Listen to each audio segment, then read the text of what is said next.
ترمذی کی روایت ہے، من کان لہو ثلاث بنات،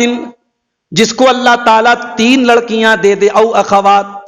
یا 3 بہنوں کی ذمہ داری اس کے کندھوں پر آ جائے،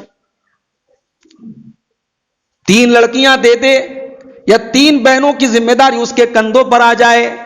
او بنتان او اختان، پھر اللہ کے نبی نے کم کر کے فرمایا اگر 2 لڑکیاں کسی کو مل جائیں،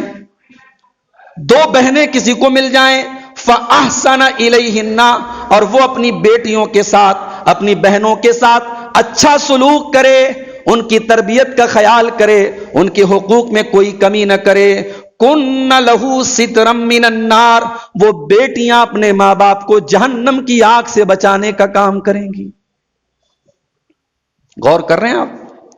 نبی نے 1 بیٹی کا نام نہیں لیا، نبی نے 3 اور 2 کا نام لیا۔ گویا اللہ کے نبی یہ سبق دے رہے ہیں، اگر آپ کو 1 بیٹی ملی ہے تو آپ دعا کریں اللہ 1 بیٹی اور دے دے،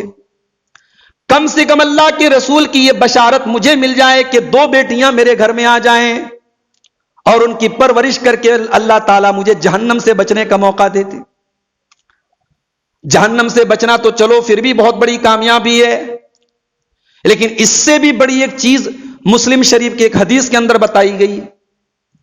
اللہ کے پیارے نبی فرماتے ہیں من آل جاریتین حتی تبلغا، جو 2 بیٹیوں کی پرورش کرے یہاں تک کہ وہ دونوں بیٹیاں جوان ہو جائیں، بالغ ہو جائیں، فَأَحْسَنَ إِلَيْهِنَّ، اور ان دونوں بیٹیوں کے ساتھ وہ اچھا سلوک کرے،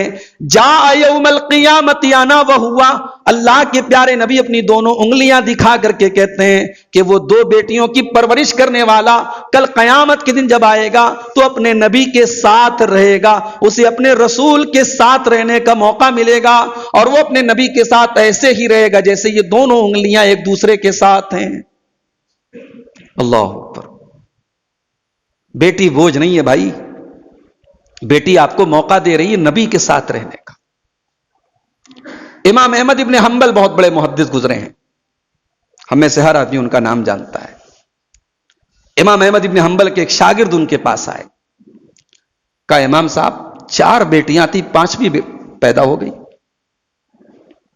مایوسی کے انداز میں کہا، افسوس کے انداز میں کہا 5 بیٹیاں ہو گئی۔ امام احمد نے جواب دیا کہ بھائی اس میں افسوس کی کیا بات ہے،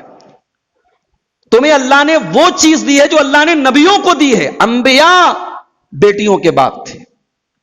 پھر حضرت امام احمد نے مثال دی، لوط علیہ السلام کو دیکھو بیٹیوں کے باپ تھے، شعیب علیہ السلام کو دیکھو بیٹیوں کے باپ تھے، اور پھر نبیوں کے تاجدار اور آخری نبی اور امام الانبیاء جناب محمد الرسول اللہ صلی اللہ علیہ وسلم 4 بیٹیوں کے باپ تھے۔ تو بیٹی تو برکت بن کر کے آ رہی ہے، اور آپ بیٹی کو بوجھ سمجھ رہے ہیں؟ ہاں، بیٹی ایک بوجھ لے کے آتی ہے، ذمہ داری آپ کی بڑھا دیتی ہے۔ تربیت اولاد کی تربیت لڑکے کی بھی کرنا ہے، لڑکی کی بھی کرنا ہے، مگر لڑکی کی تربیت کا معاملہ زیادہ نازک ہے،